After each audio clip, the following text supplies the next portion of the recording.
This is Shelly, and this is my 1 year with cancer story. Chapter 8, The Milestones. For weeks, I have been telling Lucia that I wanted to create a poster for my last day of chemo. I browse the socials and see all the smiling faces holding up their sign that reads, "Today is my last day." So on May 8th, the morning of my last chemo treatment, Lucia and I drove up to the dollar store, got some poster board, came home, and quickly threw together a sign. Since she is the degree-holding graphic designer in the family, I was extremely disappointed that she made such little effort. By the time we're headed out the door to the hospital, I was just about livid.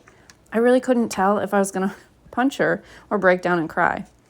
Doesn't she know how important this day is to me? Why doesn't she seem to give a shit? How can she not see that this milestone is historic?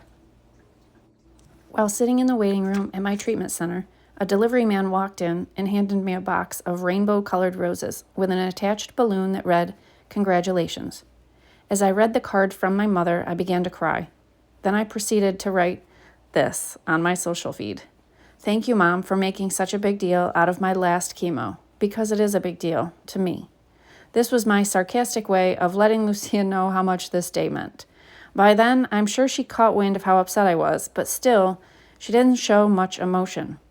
An hour later, as I sat in my infusion chair, much to my surprise, in walked 7 of my family members.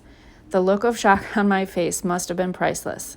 In that moment, I was full of gratitude for the people who loved me enough to make a big deal of my last chemo day, but also felt a ton of shame for the way I treated Lucia all morning.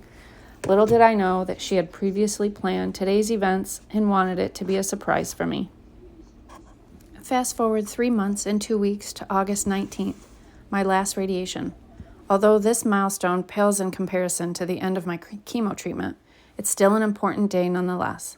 On this day, I was able to continue on with the tradition of ringing the bell after my last visit into the radiation room.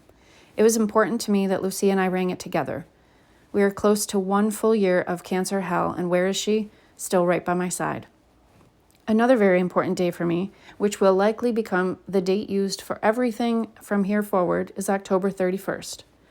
This is my date of diagnosis and what the American Cancer Society uses as the way to calculate how long you've been a survivor.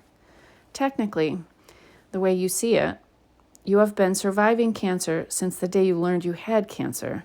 That makes me an official 1-year survivor.